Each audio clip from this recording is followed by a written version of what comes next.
Bonjour,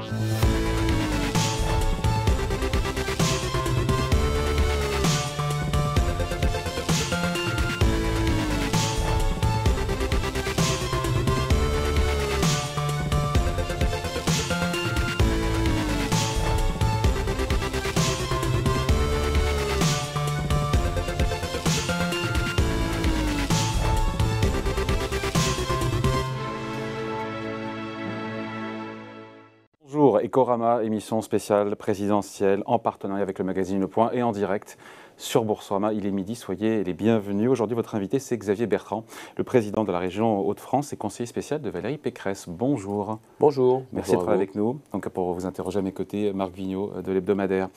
L'inflation, un petit mot de l'inflation, vous avez vu, qui accélère. On a eu les chiffres il y a quelques jours en France, 4,5%.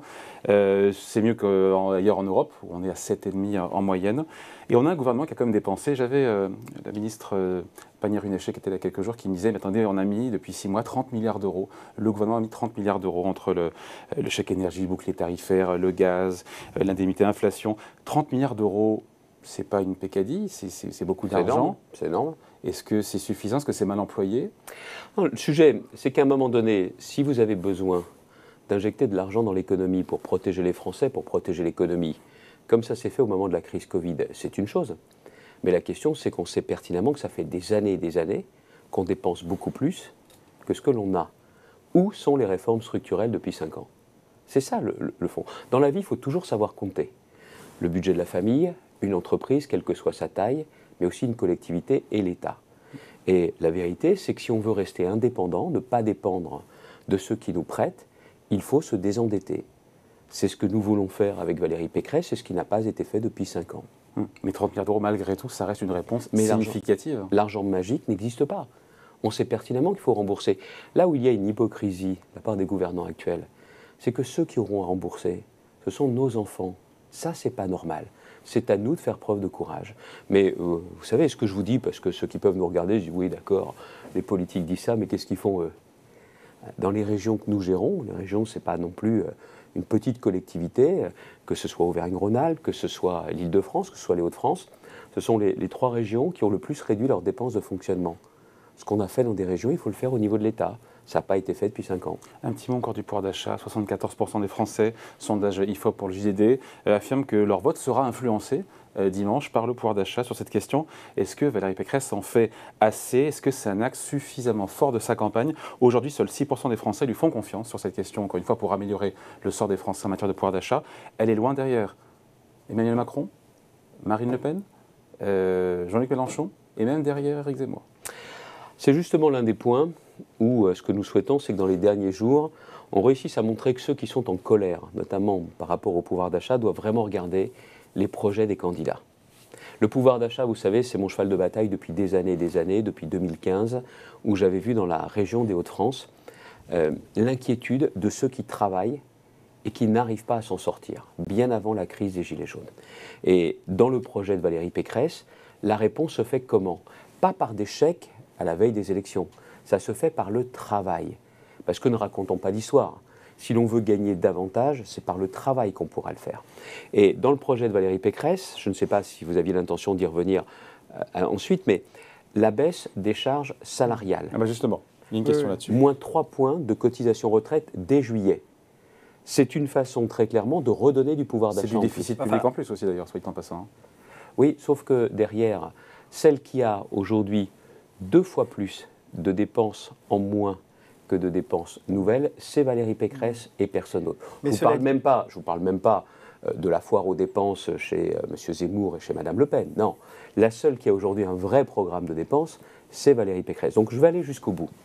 Ce qui veut donc dire que les salaires, c'est l'affaire des chefs d'entreprise, ouais, c'est une évidence.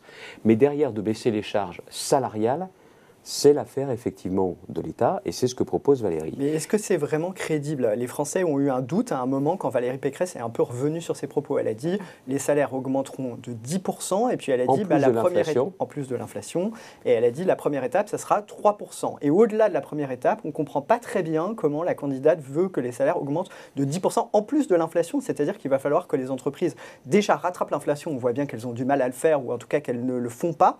Alors comment vous les forcez à augmenter augmenter les salaires de 10% au-delà de la première étape cette année? Alors pour vous répondre clairement, même si la question peut sembler compliquée, la réponse est très simple. Les chefs d'entreprise, les salaires, c'est leur affaire et ils savent exactement ce qu'ils doivent faire. Si vous voulez recruter, si vous voulez fidéliser, tout le monde sait bien qu'il faut être au rendez-vous. Et vous me dites, il y a l'inflation. Non, le gap de l'inflation, il se fait maintenant. Donc on ne peut pas dire qu'on ait une inflation depuis 2 ou 3 ans et que les entreprises aient eu ces difficultés. Les entreprises savent exactement en plus qu'elles auront aussi des prix de vente qui vont aussi augmenter du fait de l'inflation. Comment on veut faire? Eh bien avec la baisse des charges, on commence par les charges salariales, les 3 points de retraite, et on va continuer. Et si les entreprises décidaient justement de ne pas augmenter au-delà, dans ces conditions-là, ce que nous voulions mettre en baisse de charge patronale serait en baisse de charge salariale. Est-ce que j'ai été clair? Je ne suis pas sûr. Ça veut dire qu'il y a d'autres baisses de charges qui sont prévues. Ça, ce n'est pas chiffré dans le projet, en tout cas. Bien sûr que si. Ah bah non, dans les 84 milliards, pour l'instant, il y a 7 milliards liés à la première baisse de charges. Et sur les impôts de production, on n'en parle pas? Bien sûr qu'on en parle. Allons, tout est dans le projet. Et celles et ceux qui nous regardent, il suffit de regarder sur le projet de Valérie Pécresse, on est la seule qui s'engage aussi très clairement. La baisse des impôts de production, il y a une nouvelle étape qui est prévue de 10 milliards d'euros. Le même montant qu'a fait le gouvernement d'ailleurs. Pardon? Le même montant qui a déjà été fait. Non, c'est en plus. Oui, mais il y a déjà eu 10 milliards. Mais ce n'est pas suffisant, allons. Vous êtes aujourd'hui... Attendez, vous pouvez prendre la défense de qui vous voulez, mais moi je vais juste bien vous expliquer les choses. Le gouvernement a baissé de 10 milliards, reçu pour solde de tout compte, ça suffit la baisse des impôts de production. Emmanuel Macron propose une baisse de CVAE aussi, une cotisation sur la valeur ajoutée des entreprises. Pourquoi, voilà quelque temps, Monsieur Le Maire, ministre de l'économie et des finances, attendez, on a fait 10 milliards, c'est bien, dites merci. Non. Pourquoi il faut baisser davantage les impôts de production? C'est parce qu'on est loin de la moyenne européenne.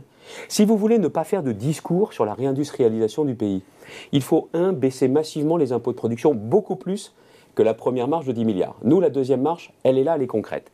Deuxièmement, vous avez aussi besoin d'être au rendez-vous sur l'innovation, sur la recherche. C'est ce que nous proposons justement.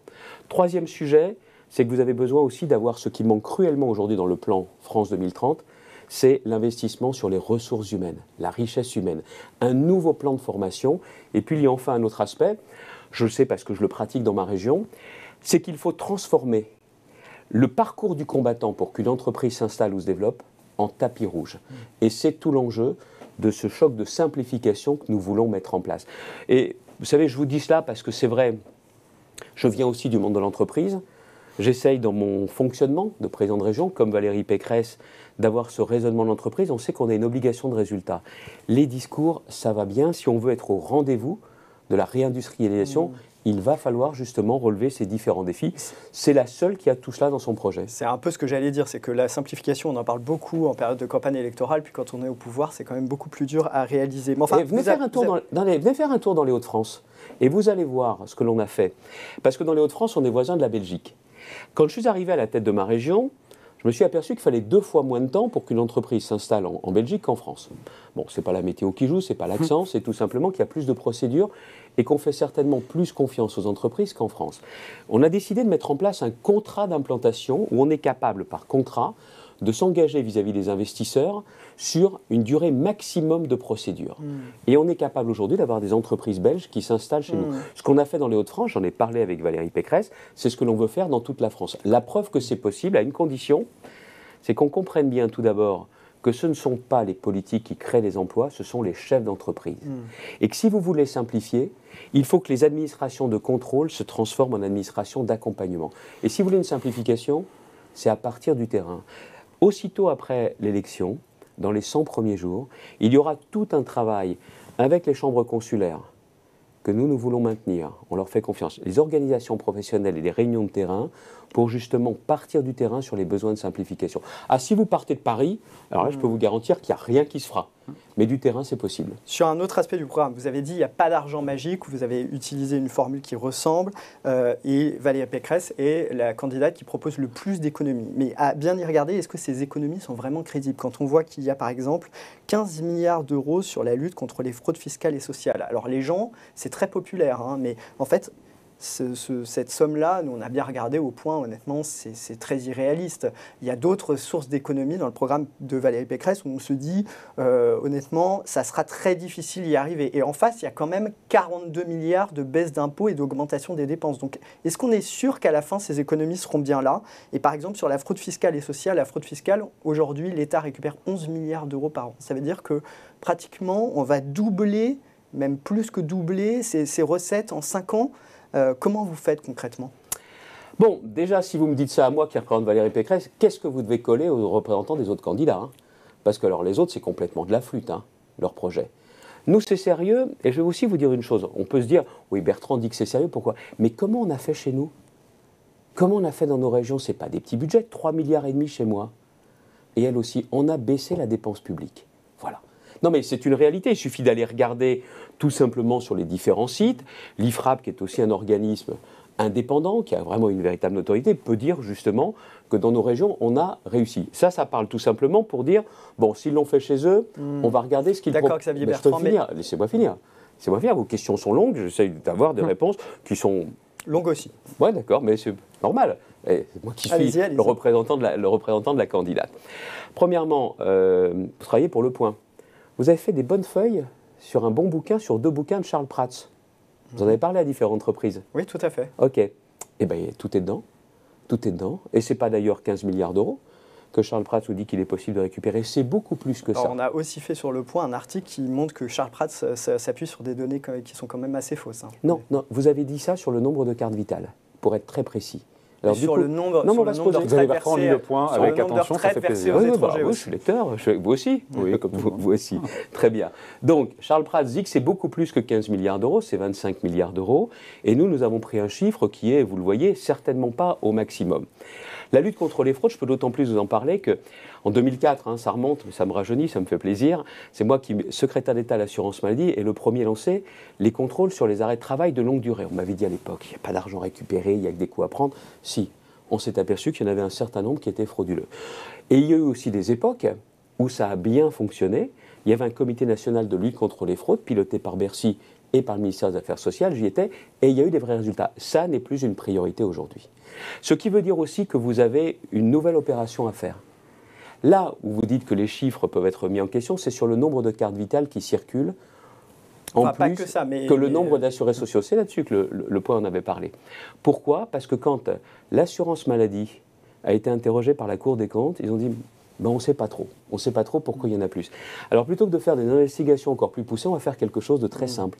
On va remplacer la carte vitale avec photo que j'avais mise en place avec Philippe Douste-Blazy quand j'étais ministre, ça remonte, par une carte biométrique d'assuré social. On ne pourra plus utiliser cette carte. Ça veut dire qu'il faudra il faudra équiper tous les médecins d'appareils, il faudra qu'ils prennent du temps encore sur leur temps de consultation pour vérifier la carte, pour vérifier les empreintes. Ah ben non, attendez, allongez le temps de consultation. Soyons sérieux, si vous trouvez que ce n'est pas une bonne idée, dites-le. Mais en attendant, il n'y a personne qui nous dit que c'est une mauvaise idée. D'accord. Laissez-moi finir, laissez-moi vous expliquer. C'est donc très clairement derrière, il suffit tout simplement, on rentre bien la carte vitale aujourd'hui dans un lecteur. Qu'est-ce que ça va prendre comme temps en plus? 0 temps en plus. Donc, très clairement, ça va nous permettre déjà d'amener ça. Et puis, d'autre part, on sait pertinemment que sur les contrôles, l'intelligence artificielle permet aussi d'affiner les contrôles, mais les contrôles sur tout le monde. Les fraudes à la TVA, c'est vrai. L'optimisation fiscale et la fraude sociale, pas seulement la fraude sociale. Est-ce que vous trouvez normal aujourd'hui... Vous êtes à l'aise avec 15 milliards d'euros de recettes fiscales? Largement. Est-ce que vous trouvez normal que McKinsey n'ait pas payé d'impôts depuis 10 ans? Vous trouvez ça normal? Moi, non. Vous ne trouvez pas qu'il faut changer ça? Est-ce que vous trouvez normal que les GAFAM réalisent justement dans notre pays des bénéfices de folie et qu'au final, ils ne payent quasiment pas d'impôts? Vous trouvez ça normal? Non, bien sûr que non, mais vous savez très bien, Xavier Bertrand, que cette réforme, elle est en négociation à l'OCDE, que maintenant il y a une transposition dans les textes européens. C'est deux choses différentes. C'est l'impôt minimum, mais pour les GAFAM, vous savez pertinemment que ça se joue aussi au niveau de la TVA. Donc quand on décide de s'attaquer à l'ensemble des fraudes, c'est l'ensemble des fraudes. McKinsey, vous ne l'avez pas relevé, c'est quand même un scandale terrible. C'est-à-dire qu'on a fait travailler un cabinet comme celui-ci, qui est très proche de la Macronie depuis des années et des années, et on n'a même pas regardé si ces gens-là payaient leurs impôts en France. Xavier Bertrand, le directeur de la réforme de l'État sous Nicolas Sarkozy venait de McKinsey. Tous les gouvernements sont proches de McKinsey. En claquant 1 milliard d'euros comme cette année, jamais. Ça vous choque peut-être pas, mais moi ça me choque. Et les Français qui aujourd'hui sont obligés de tout compter, notamment quand ils vont à la pompe à essence, à plus de 2 € le litre, et quand ils voient que depuis des années et des années, on est capable de donner autant d'argent à des cabinets pour des missions que les représentants de l'État cabinets aussi d'ailleurs. Pas que McKinsey, il y a beaucoup de cabinets et des Français les principaux clients de l'État sont des cabinets français en fait. Oui. Mais paradoxalement, c'est McKinsey qui revient dont McKinsey qui ont trusté la plupart de ces contrats. Et d'autre part, il faut voir... 5% des crédits des contrats de cabinets de conseil en 2021, McKinsey. 5%. Mais 1 milliard, ça ne vous choque pas, vous? Si, ça peut être choquant, mais ça peut être choquant. Non, c'est pas que ça peut être, c'est que c'est choquant. Des contrats informatiques, etc. Le gouvernement dit, sous la réforme, sous la RGPP, il y avait un recours massif aux cabinets de conseil, et ils disent même que les sommes étaient plus élevées. C'est faux. C'est pas vérifiable. Mais attendez, là, vous reprenez exactement les arguments de M. Macron. Je vous donne la contradiction. Non, sur France 3 un dimanche. Et les sénateurs, notamment M. Bazin, le président de la commission d'enquête, et la rapportrice, ont remontré dans leur rapport que ces chiffres étaient faux. Chiffres à l'appui. Il y a cette promesse. Vous voyez qu'il y a des économies à faire. Sur les économies, de sacrées économies. Il y a eu beaucoup de promesses de dépenses, de baisse d'impôts dans cette campagne. C'est l'une des rares, effectivement, qui parle de cette question du quoi qu'il en coûte, de cette dette, d'avoir des comptes bien gérés. Pourquoi elle n'est pas audible là-dessus? C'est la seule qui en parle et on s'en a le sentiment. Parce qu'on voit bien que dans cette campagne, ce qui a beaucoup marqué, c'est qui a pris la contestation et la colère. C'est ça la vraie question. On voit que la contestation et la colère sont très fortes dans cette campagne, sur le pouvoir d'achat, les inquiétudes liées à l'insécurité, à l'impunité dans notre pays. Et sur tous ces sujets, ça a été difficile dans une campagne. Le monsieur, d'ailleurs, c'est intéressant de voir qu'il y a M. Macron qui est derrière nous, là. On voit son fameux meeting, avec d'ailleurs les images qui étaient diffusées sur France Télévisions, parce qu'il n'a pas voulu participer à l'émission hier. On est quand même dans une situation absolument hallucinante. Elle a eu lieu quand, la campagne? Avec un président qui a retardé au maximum l'entrée en campagne et qui aujourd'hui fait campagne du bout des doigts. Du bout des doigts. Comment voulez-vous qu'il y ait une confrontation? Pourquoi il a refusé les débats? Allez, peut-être pas dans ces cas-là les débats à 12, c'est difficile d'entendre vraiment quelque chose ressortir. Pourquoi il n'a pas accepté de débattre? Comme je l'avais proposé un mois avant, il y avait encore 4 semaines, il y avait 4 candidats qui sont en position d'être au second tour. Pourquoi il a refusé le débat? Parce que son argument, c'est de dire aucun président sortant ne l'a fait avant moi, pourquoi est-ce que moi je le ferais? Attendez, je crois qu'on avait un président qui n'était pas comme les autres, vous vous rappelez? À Georgetown, on doit être en 2017-2018 en bras de chemise avec les étudiants, casser les codes, changer tout, rester pas conventionnel. Et faites ce que je dis ou faites ce que il n'empêche que Marine Le Pen, elle monte. Alors pourquoi, comment ça se fait que Marine Le Pen soit plus audible, notamment sur les questions de pouvoir d'achat, alors que vous disiez que son programme, et a raison pour certains points, n'est pas forcément très bien financé. Mais non, mais c'est pas seulement ça. C'est que les extrêmes, pardonnez-moi, les projets ne tiennent pas la route. Le vrai sujet... Est-ce que vous l'avez dit assez, ça? Écoutez, moi je suis engagé dans le combat contre le Front National depuis des années. Dans ma région... Ça a longtemps été ma seule opposition. Aujourd'hui, c'est l'une des principales oppositions. On n'est pas embarrassé par leurs propositions. Et notamment en matière économique, ceux qui nous écoutent accordent beaucoup d'importance à l'économie.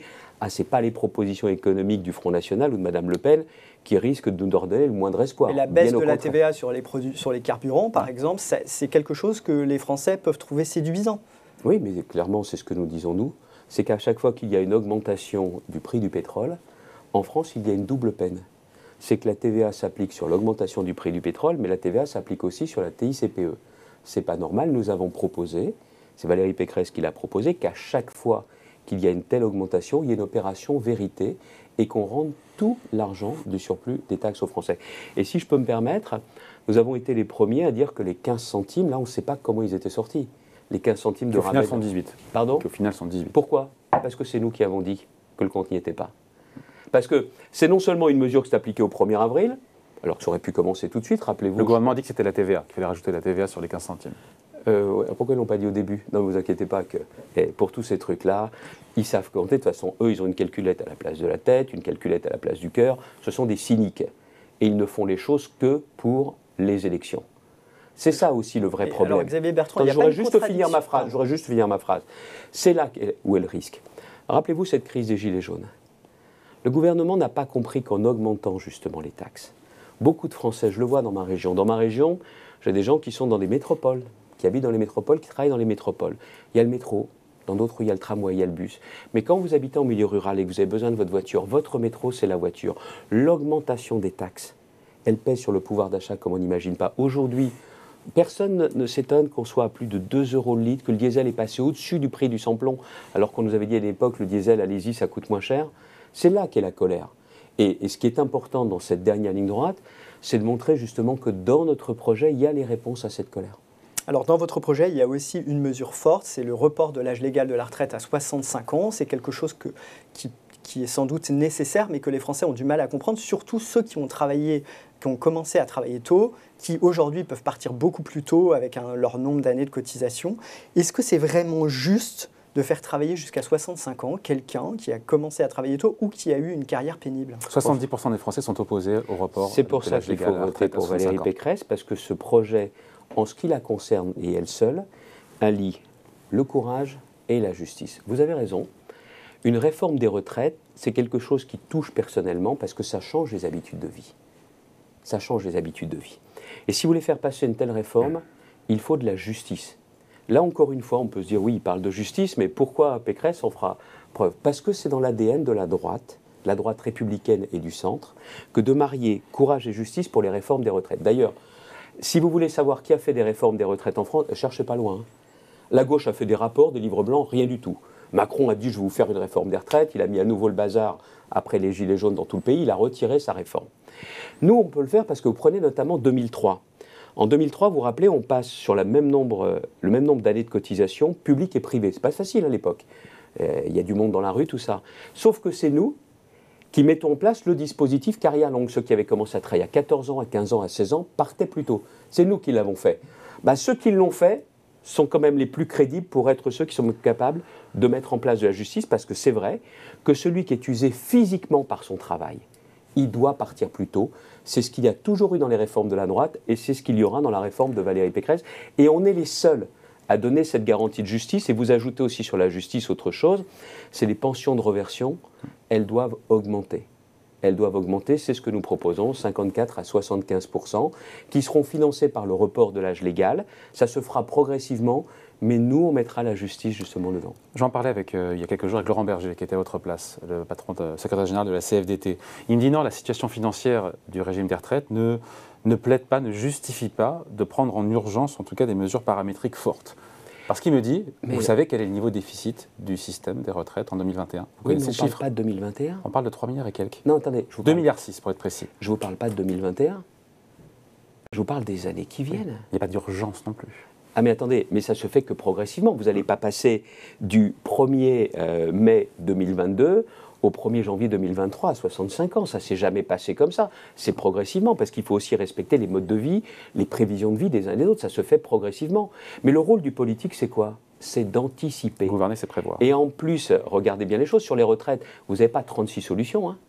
À moins de découvrir des mines d'or. C'est soit on baisse les pensions, soit on augmente les cotisations, soit on travaille plus longtemps. Voilà. Donc on baisse le Il faudrait poser cette question aux Français d'ailleurs, en leur expliquant qu'il y a 3 solutions possibles. Mais ils le savent. Le vrai sujet, c'est qu'il n'y a pas eu non plus dans cette campagne la pédagogie.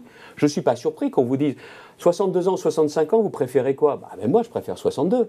Le vrai sujet, c'est que si on vous explique clairement, si vous ne faites pas ça, soit vous aurez des pensions plus basses, pas possible, soit des cotisations plus élevées, moins de pouvoir d'achat, on se dit que si on vit plus longtemps, il faut accepter de travailler un peu plus longtemps. Pas pour tout le monde. Excusez-moi, mais nos fonctions, nos métiers n'ont pas la même pénibilité que celui qui est ouvrier agricole, qui a le dos broyé parce qu'il a porté du lourd, ou celui qui est derrière un marteau-piqueur. C'est normal que lui, il parte plus tôt que nous. Cela dit, Xavier Bertrand, le problème du financement des retraites n'est pas un problème de très long terme, parce qu'il y a la bosse des baby-boomers qui vont partir à la retraite, mais une fois que cet effet est passé, toutes les projections du Conseil d'orientation des retraites montrent que les dépenses de retraite en proportion du PIB sont maîtrisées à long terme, notamment parce que d'ailleurs les pensions relatives des retraités vont baisser par rapport au salaire. C'est ça qu'on veut pas. On ne veut pas que les pensions des retraités baissent comme ça a été le cas depuis 5 ans. Je ne sais pas ce que les retraités ont fait à M. Macron, mais ils ne les aiment pas. Hein. Ça a commencé, l'augmentation de la CSG pour commencer. La garantie du pouvoir d'achat, ce principe a été violé. Et comme il n'y a pas eu non plus la réforme des retraites, les retraites complémentaires ont augmenté moins que l'inflation. Triple perte de pouvoir d'achat. Ça, c'est aux mains des partenaires sociaux. Hein. Non, les retraites complémentaires. Oui. Oui, mais attendez, pourquoi ils ont dû s'adapter? Parce qu'il n'y a pas eu de report de l'âge légal. Ce n'est pas les partenaires sociaux qui un jour sont réveillés méchants. C'est tout simplement qu'ils tirent les conclusions de l'absence de réforme de la part de l'État. Voilà. Donc encore une fois, ce n'est pas des sujets faciles, mais clairement, si vous voulez demain qu'on continue à toucher des bonnes pensions de retraite, et pourquoi c'est aussi important? Parce qu'en France, les pensions de retraite ne sont pas très élevées. Pourquoi? Parce que les salaires ne sont pas très élevés. Et voilà pourquoi aujourd'hui, ce qui est essentiel, c'est que l'on puisse avoir cette opération de vérité et de pédagogie. Vous avez entièrement raison. Bon, là je parle pour le coup, je m'adresse à l'ancien ministre du Travail que vous êtes, sur cette prime Macron là, qui va pouvoir monter jusqu'à 6 000 € annoncée le week-end dernier par le président sortant. Vous savez de quand date cette prime? Quand elle a commencé? Oui. Sous Macron en 2019. Oui. Vous savez qui a eu l'idée de cette prime? Dites-nous. C'est moi qui l'ai proposé pour sortir de la crise des Gilets jaunes. Avec un principe. Donc vous applaudissez alors qu'il la monte à 6 000 €. Écoutez, ils reprennent cette idée. Si je l'ai faite, c'était pour sortir à l'époque de la crise des Gilets jaunes et apporter un... Pourquoi est-ce qu'elle n'est pas dans le programme de Valérie Pécresse, ces cas-là? Mais bien sûr que c'est dedans. Elle en a encore parlé dans le meeting dont les images défilaient tout à l'heure. Ils se ressemblent les programmes d'Emmanuel Macron et de Valérie Pécresse sur l'économie? Ça n'a rien à voir. La retraite. Valérie Pécresse a dit à un moment, c'est copier-coller. Et il reprend toutes mes propositions. Discours de Toulouse. Elle dit très clairement, mon projet n'a rien à voir avec celui de M. Macron. Oui. Voilà exactement ce qu'elle a dit. Après avoir dit que c'était un copier-coller. Non, que certains aient pu le penser, c'est leur droit. Ma candidate, ça a été ma position également, ce projet n'a rien à voir. Parce que si vous parlez en termes d'économie, toutes les entreprises sont importantes. Mais la Startup Nation ne résume pas toute la France. Je crois à l'industrie. Je crois aux entreprises du CAC 40. Mais je crois aussi à leurs sous-traitants. Je crois aux ETI. Je crois justement aux PME. Je crois à l'artisan, au commerçant, à la profession libérale. Nous croyons justement à toutes les entreprises sans avoir de tropisme pour l'une plutôt que l'autre. Donc voilà pourquoi il y a aussi cette différence fondamentale. Et aussi autre chose, ce n'est pas l'État tout seul qui peut faire. L'État doit travailler avec les territoires, avec les collectivités locales. Là, aujourd'hui, l'État et les territoires ne travaillent pas ensemble. C'est le sens de la République des territoires que porte le projet de Valérie Pécresse. Vous savez, aujourd'hui, je suis président de région, je l'ai dit tout à l'heure. Si on ne travaille pas de concert avec l'État, on a moins de résultats. Depuis maintenant quelques années, on ne peut pas dire que l'État nous fasse confiance, c'est dommage. Avec Valérie Pécresse, il y aura ce pacte de confiance. Ça veut dire, vous dites, le programme d'Emmanuel Macron, c'est un programme de gauche? Comment vous le qualifiez, le programme Le discours de l'autre jour était un discours de gauche, mais lui, il n'y a pas de conviction. Pas de conviction. C'est qu'est-ce qui peut effectivement, dans cette campagne, au dernier moment, essayer de ramener des voix. Le vrai sujet aujourd'hui, c'est quelles sont les convictions. Nous, les convictions sont très simples. Aujourd'hui, notre pays a besoin de retrouver de l'ordre, c'est un préalable à tout. Que ce soit en termes de sécurité, de maîtrise de notre politique migratoire, de lutte contre le terrorisme islamique, de l'ordre également dans les comptes, je l'ai expliqué tout à l'heure. Mais le projet de société ne peut pas être là seulement. Le projet de société, pour retrouver de l'espoir, c'est par le travail, la valeur travail. C'est ce à quoi nous croyons, que ce soit ceux qui travaillent, et je pense sincèrement que le quinquennat qui vient doit être le quinquennat des classes moyennes, oubliés depuis des années, qui n'en peuvent plus. C'est aussi le quinquennat de ceux qui donnent du travail. Ce ne sont pas les politiques qui créent de l'emploi, ce sont les entrepreneurs. Et la valeur travail, c'est aussi pour ceux qui ne peuvent pas travailler, personnes handicapées, là il y a un effort de solidarité important à faire, ou ceux qui ne peuvent plus travailler, les retraités. Vous voyez comment la valeur travail structure tout le projet de Valérie, mais aussi le projet de société française. Très rapidement, Xavier Bertrand, il y a un sujet qu'on n'a pas abordé, c'est la transition écologique. Mais il y a un sujet important, très important qu'on n'a pas abordé, c'est la transition écologique. Au-delà de la relance du nucléaire, qu'est-ce qu'il y a dans le programme de Valérie Pécresse pour éviter le changement climatique? Taxe carbone aux frontières de l'Europe, mais une vraie. Pas une taxe carbone croupion, comme celle que M. Macron est en train d'accepter à cause des Allemands. Vous savez aujourd'hui quelle est la logique. La France, c'est 0,99% des émissions. On doit continuer à être en pointe, on doit continuer à faire mieux, d'accord. Mais si vous voulez vraiment, on est sur la même planète, qu'on puisse améliorer les choses, il faut aussi que les Américains, les Indiens, les Chinois produisent différemment, on est d'accord. Sauf que pour produire différemment, ils savent ces gens-là compter. Si leurs produits, quand ils arrivent en Europe, sont super taxés, ils vont changer leur mode de production. Enfin, ils risquent de mettre des droits de douane aussi sur des marchés dans lesquels on exporte beaucoup, notamment l'industrie du luxe. Et vous croyez qu'ils ont attendu? Mais ils l'ont fait depuis des années. Et nous, un peu comme des naïfs, on dit « Ah ouais, c'est pas bien, il faudra un jour qu'on réagisse ». Là, ce qu'on propose avec la taxe carbone, c'est de le faire d'entrée. Et pourquoi Valérie Pécresse arriverait à la promouvoir au niveau européen et mieux qu'Emmanuel Macron? Parce qu'elle le veut, elle. Lui, il veut pas. Il a déjà dit « Bon, écoutez, les Allemands, vous en voulez pas. Bon, allez, on va faire… Donc il faut aller au bras de fer avec l'Allemagne? Mais bien sûr. Mais je sais pas, on parle de quoi? De la planète. La planète, l'évolution de la planète, c'est pas seulement important pour nous, mais plus pour nos enfants, pour les petits-enfants.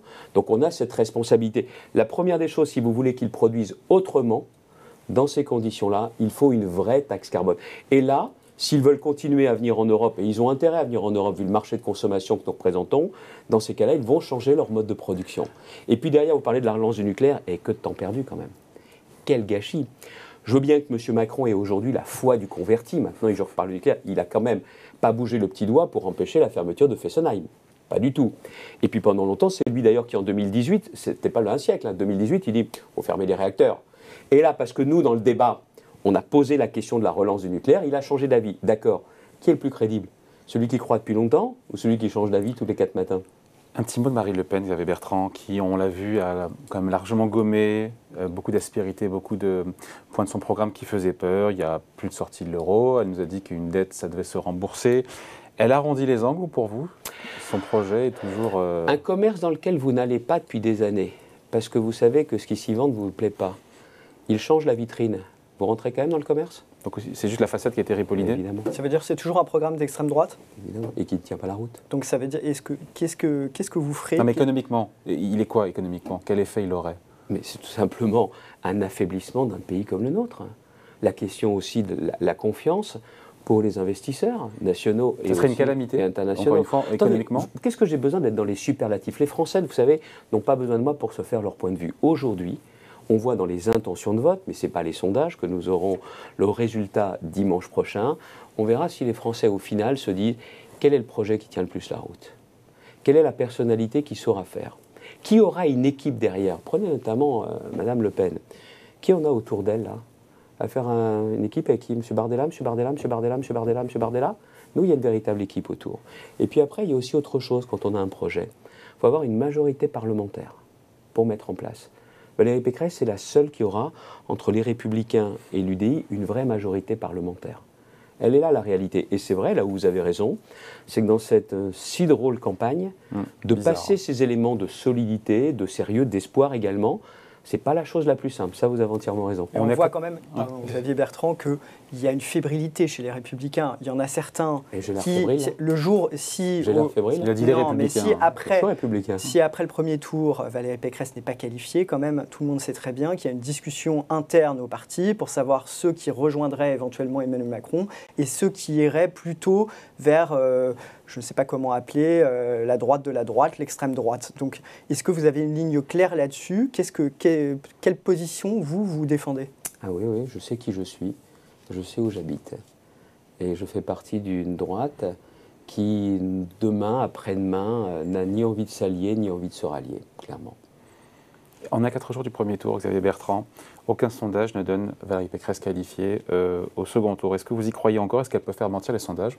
Est-ce que les carottes sont cuites? Écoutez, 2015, et je vous fais remonter moins loin que les fois précédentes, 2015, tout le monde dit que je serai 3e au soir du premier tour des élections régionales. C'est sûr. Madame Le Pen a gagné, c'est évident. C'est évident. Et donc on me dit, vous allez faire quoi au 2e tour, M. Bertrand? Vous allez appeler à voter pour qui? Non, je serai au 2e tour. Mais non, vous ne pouvez pas regarder les sondages. Donc elle peut encore faire mentir les sondages. Il s'avère que je suis au 2e tour. Au 2e tour, les enquêtes le soir du dimanche me disent, va être balayé par Madame Le Pen, Bertrand, va être balayé. Et au final, c'est 57-43. Je ne me rappelle pas des résultats, enfin moi, des sondages, mais l'écart là, quand même, est une marche quand même considérable à franchir pour Valérie Pécresse. Vous savez combien de points j'avais de retard? 16 points de retard. Et même pas dans les sondages, les résultats. Je sais une chose, je me bats pour ma candidate, je me bats pour mes idées, pour mes convictions et pour des valeurs qui à la fois me dépassent. C'est pour ça que vous le savez bien, je voulais être ce candidat, je voulais être présenté face aux Français. Et si je fais aujourd'hui avec la même énergie pour Valérie Pécresse, c'est parce que je pense sincèrement qu'il nous faut changer de cap et changer de président. Qu'est-ce que vous auriez fait différemment si vous aviez été élu, pardon, de refaire l'histoire? Je ne suis pas là, on ne saura jamais. Vous auriez plus axé sur le pouvoir d'achat, sur le social? On ne saura jamais. Si je fais campagne de cette façon, c'est aussi parce que les idées auxquelles je crois, le travail, les territoires, je les retrouve dans le projet de Valérie. Pourquoi c'est aussi dur dans les sondages pour Valérie Pécresse? Parce qu'il n'y a pas eu de campagne, mais vous le savez bien, il n'y a pas eu de campagne. Il n'y a pas eu de campagne. Quand vous voyez aujourd'hui sur quoi s'est focalisée la campagne, j'étais l'autre jour, je faisais une réunion de proximité avec Damien Abad et plusieurs dizaines de chefs d'entreprise. J'aurais dit autorité, travail, territoire, de quoi voulez-vous que l'on parle? On n'a parlé que de travail, que d'entrepreneuriat. On me disait, comment on fait pour que nos ouvriers, on puisse leur donner la possibilité de mieux s'en sortir, de mieux s'en sortir. La question des charges, le recrutement, l'orientation, l'apprentissage. Puis à la fin, il y en a un qui me dit, ah, quand même, ça fait du bien. Ah, on n'a pas seulement parlé justement de sécurité, d'immigration, tout est important. Mais je reste persuadé que le sujet clé pour nos concitoyens, ce n'est pas seulement qui est capable de gérer les crises, qui est capable de les aider dans leur quotidien et de faire des projets d'avenir. La question d'une présidentielle, c'est le rendez-vous de l'espoir. Ce que les Français ne veulent pas, c'est entendre que leurs enfants vivront moins bien qu'eux et que c'est une fatalité. Qu'est-ce qui serait pire pour la France? 5 ans de plus pour Emmanuel Macron ou 5 ans de mandat de Marine Le Pen? Bon, il y a aussi une autre façon de voir les choses. Qu'est-ce qu'il y a de mieux? C'est l'élection de Pécresse. Oui, mais sur cette hypothèse-là. Oui, je vous ai répondu. Bon, on en reparlera lundi en tout cas. Merci de passer nous voir. Merci d'avoir été invité. Donc, Décorama, mission spéciale présidentielle en partenariat avec Le Point. Merci Xavier Bertrand. Merci Marc, salut.